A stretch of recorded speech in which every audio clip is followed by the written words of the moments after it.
The Last of Us Part 2, one of the most anticipated games of the decade, dropped in 2020, and let's just say it brought the internet between massive leaks, fan drama, and pure chaos. This game became a masterpiece for some and a disaster for others. Let's talk about what really went down.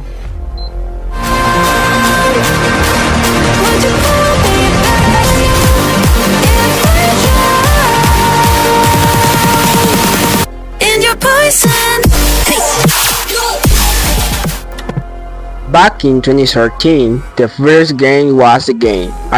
It was game of the decade material, so when Naughty Dog announced a sequel, fans lost it. The trailers, epic, the gameplay, incredible. Everyone thought it was gonna be the best of the best. And that even won Game of the Year at the Spy Video Games Award. Then we had to wait 3 years for the first trailer of The Last of Us Part 2, which came out in 2016. In this trailer we saw Ellie playing a zombie, and it seems like it was right after a fight with hunters of some faction. Joel enters the house. In the distance, we see a glowing background. This spurred a ton of theories, and some of them actually turned out to be spot on. There were theories about Joel's death, which got Naughty Dog's attention, prompting them to release more teasers trying to convince everyone that Joel would stay alive throughout the game, going on an action-packed adventure with Ellie. But as we know now, that wasn't the case. And by the way, nothing shown in the trailer actually happened in the game. At E3 2018, they showed off some mind-blowing gameplay that pushed the game to the top of the most anticipated games list. The gameplay was so detailed and realistic, it impressed both fans and critics alike. At the point, everything looked perfect, and there were not complaints, just theories and hype building up, making the way even harder.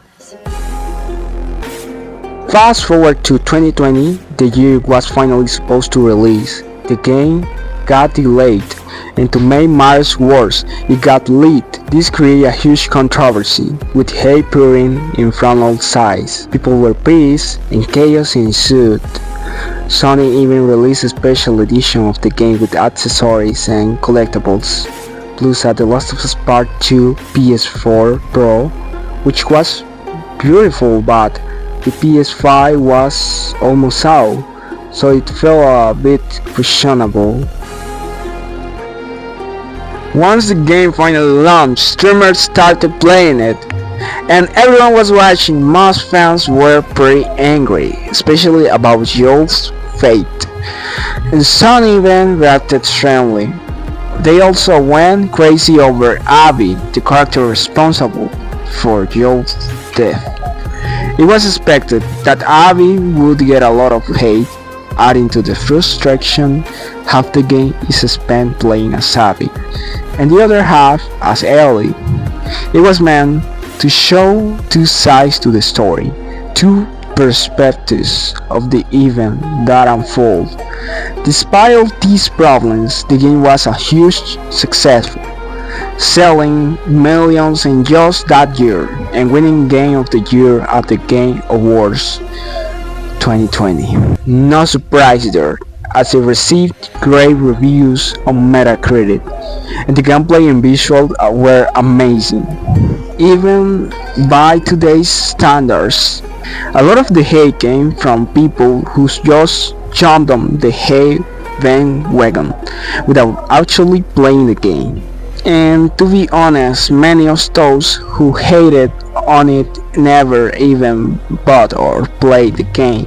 People often criticize the narrative, but never the gameplay, because it's just a really well made game, maybe even perfect in some ways.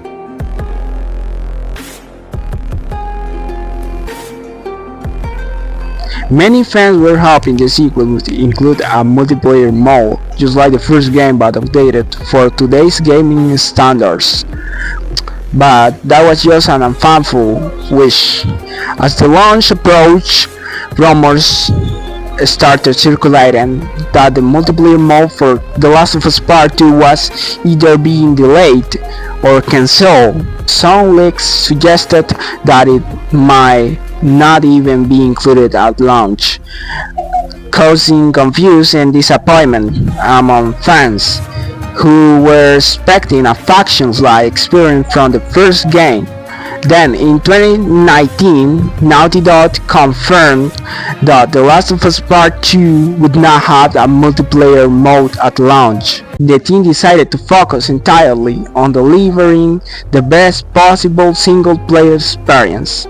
More rumors that the multiplayer was either cut or being moved to a separate project. That definitely disappointed a lot of people.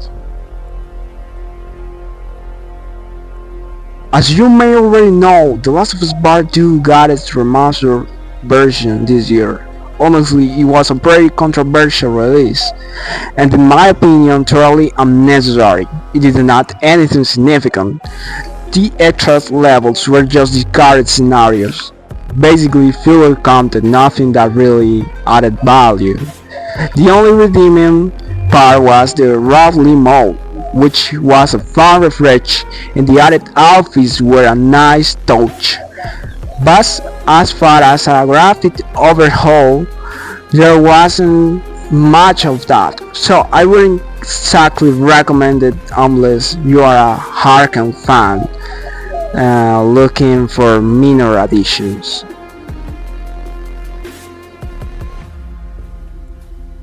Okay, it's clear, The Last of Us Part 2 had a rough launch, with delays and leaks, and yeah, the final product ended up being a little different from what we saw in the teasers and E3 gameplay. But let's not deny that The Last of Us Part 2 is an incredible game in many aspects, and it's definitely superior to the first game in some ways. It exceeded everyone's expectation with its innovative, modern gameplay, and every aspect was meticulous crafted. Even today, it remains one of the hardest games to surpass in the survival genre. No doubt, it's an excellent game that I would highly recommend to anyone getting into gaming. Nowadays, The Last of Us Part 2 has a strong active community, creating all kinds of content about the game and the Last of Us universe. Personally, I had an amazing time playing it. How about you? Did you enjoy it as much as I did? Let me know in the comments what you think about The Last of Us Part 2. Anyway, that's all for today. Folks, I hope you enjoyed the video, and I'll see you in the next one. Goodbye.